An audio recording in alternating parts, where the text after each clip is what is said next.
Dans cette vidéo, nous allons faire l'analyse sismique de ce barrage dont nous avons déjà étudié la stabilité dans la vidéo précédente. Puis nous allons réétudier sa stabilité après le passage du séisme. Ensuite, nous allons comparer sa stabilité sans et avec le séisme.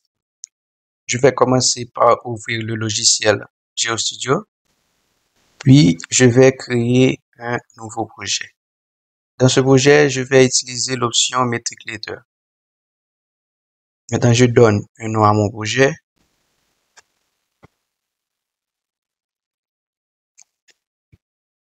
D'abord, je vais définir mes unités. Donc, c'est déjà en mètres, kilonewton et kilojoule. Donc, la première étape consiste à modéliser le barrage. Mais comme je l'ai dit tout à l'heure, nous avons déjà étudié la stabilité de ce barrage. Donc, je vais juste importer sa géométrie depuis le fichier de mon travail précédent. Donc, pour cela, je vais dans Fichier, puis Importer. Je cherche mon ancien projet. Et puis, j'ai la modélisation du barrage ici. Avant de continuer, je vais enregistrer le fichier. Maintenant, je vais définir mes analyses. Je vous précise que je vais utiliser les deux modules QuickW et SlopeW en même temps ici pour faciliter mon travail lorsque j'aurai à étudier la stabilité du barrage après le séisme. Donc, je vais ajouter une analyse QuickW de type statique initial. Je vais modifier le nom, je vais l'appeler statique, mais lorsque le réservoir est vide. Étant donné que mon réservoir est vide, je ne vais mettre aucune condition initiale de pression d'eau, ce qui va être différent lorsque le réservoir sera rempli. Maintenant, je vais ajouter une autre analyse quick, mais de type équivalent linéaire dynamique. Elle sera de l'analyse statique réservoir vide. Donc, elle va avoir les mêmes paramètres que l'analyse parent. Je vais exclure les valeurs cumulées. Maintenant, je vais ajouter les analyses slope qui me permettront d'analyser la stabilité du barrage après le séisme. Elle sera une analyse fille de l'analyse statique, tout comme l'analyse dynamique. Donc, elle sera de type contrainte QuickW. Étant donné que j'aurai à faire une analyse de stabilité en amont et une autre en aval, je vais cloner cette analyse et je vais appeler le premier talus amont vide, qui fait référence au réservoir vide. Je vais appeler le deuxième talus aval vide. Puis, je vais définir leur surface de glissement. Pour le talus amont, la surface de glissement de la direction du mouvement, c'est de droite vers la gauche. Pour le talus aval, c'est de gauche vers la droite. Maintenant, je vais ajouter une autre analyse SlopeW qui sera apparentée avec l'analyse QuickW dynamique. Comme tout à l'heure, je vais cloner cette analyse pour avoir une analyse pour le talus amont et une autre pour le talus aval. Amont, toujours réservoir vide. Aval. Maintenant, je vais définir les surfaces de glissement.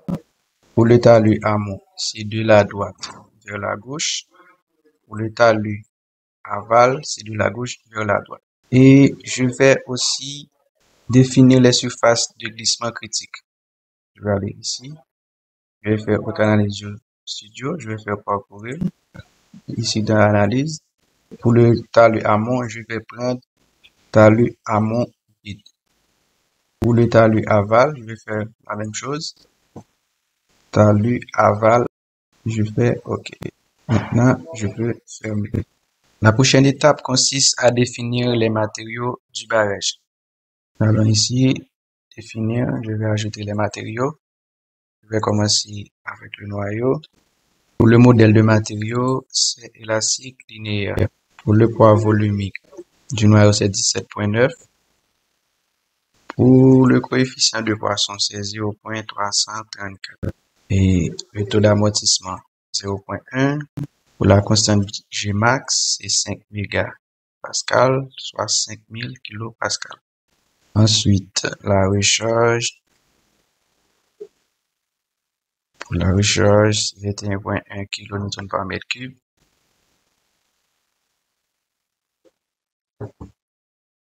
La fondation. Pour la fondation, il va y avoir des modifications supplémentaires parce que je vais définir de nouvelles fonctions comme la fonction de pression de interstitielle, la fonction Ka, la fonction Ks. Pour le poids volumique, c'est 20. Coefficient de poisson toujours 0,334. Taux d'amortissement 0,1. Je vais définir une nouvelle fonction de pression d'eau. C'est à 0,7. Je vais appliquer la nouvelle fonction. Je vais faire de même pour la fonction Ka. Nous allons supposer que nous avons un sable dense. De même pour la fonction Ks. Nous supposons que nous avons un sable ici. Et pour le nombre de cycles, sable dense. Maintenant, nous venons de définir les matériaux. J'avais oublié la constante Gmax pour la fondation et aussi j'avais oublié d'ajouter le drain. Ça, c'était pour le module creep. Maintenant, pour le module slope, nous devons aussi définir les matériaux. Pour le drain, le modèle matériau, c'est mort coulomb. Le poids volumique, 19 kN par mètre cube. L'angle phi, 35 degrés. Et la cohésion, 0. Pour la fondation, le noyau, la recharge. Maintenant, nos matériaux sont bel et bien définis. Il ne nous reste qu'à placer les matériaux sur la modélisation. Avant de commencer, je vais appliquer les matériaux à toutes les analyses. Le drain, c'est ici et ici. La fondation ici. Le noyau ici. Et la recharge. Nous avons placé les matériaux sur la modélisation. Étant donné que j'ai deux cas à considérer dans le projet, j'ai déjà ici le cas où le réservoir est vide. Donc, je vais cloner cette branche pour avoir le cas où le réservoir est rempli. Après, je vais modifier les paramètres qui concernent la pression de l'eau sur le barrage. Je vais faire cloner branche d'analyse. Donc, je vais devoir modifier les noms. Ici, je vais mettre réservoir plein. Ici, encore plein.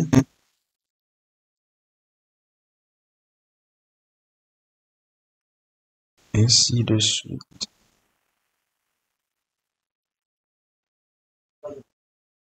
Pour le réservoir plein, je dois modifier la condition initiale de pression de l'interstitielle. Je dois mettre une piézométrie. Maintenant, je peux continuer avec le projet. Je vais définir la ligne piézométrique. Donc, je vais dans définir la phréatique. Je vais dans ajouter. Je vais entrer les coordonnées de la ligne piézométrique.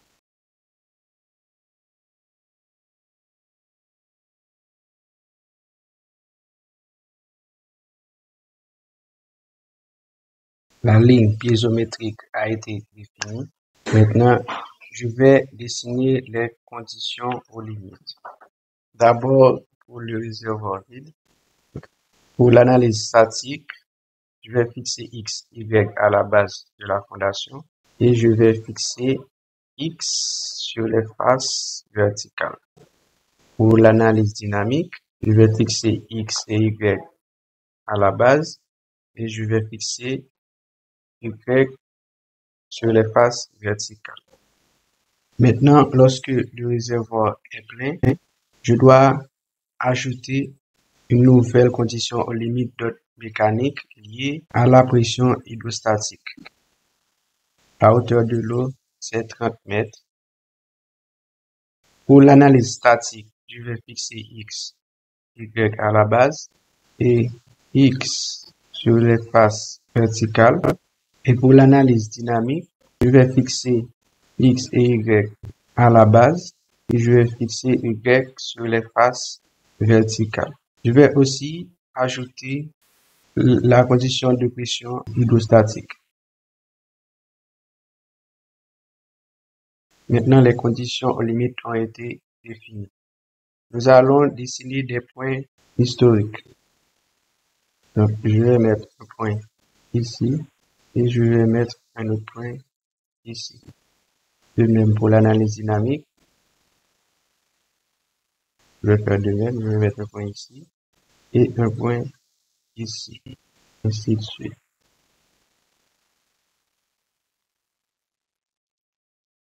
Je vais modifier les propriétés du maillage. Pour cela, je vais ici, ici, je vais mettre à 1.5. Je vais dessiner les points d'entrée et de sortie de la surface de glissement pour les analyses dans slope.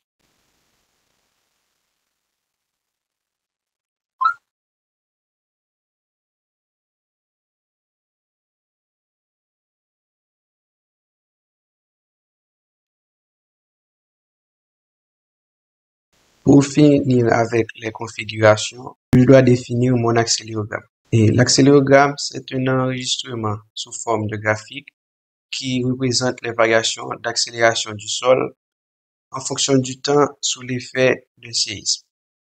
Ici, en définissant notre accélérogramme, c'est comme si on simulait un séisme déjà produit sur notre barrage. Pour cela, je vais aller dans Définir, je vais aller dans Accélérogramme horizontaux, je vais aller dans Importer, puis j'importe le fichier de l'accélérogramme. Maintenant, on est prêt pour lancer l'analyse. Maintenant, je vais cliquer sur Démarrer pour effectuer l'analyse. Une fois l'analyse terminée, nous pouvons afficher les résultats ici en sélectionnant chaque analyse. Comme on peut voir pour l'analyse dynamique, lorsque le réservoir est vide, on voit la déformation du barrage en fonction du temps. On peut aussi trouver ces résultats sous forme de vidéo en créant la vidéo.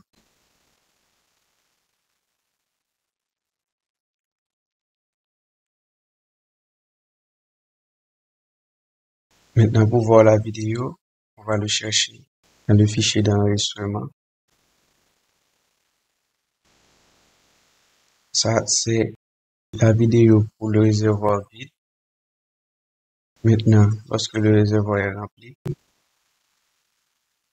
on voit aussi l'évolution de la déformation du barrage dans le temps. On va créer la vidéo. Réservoir plein.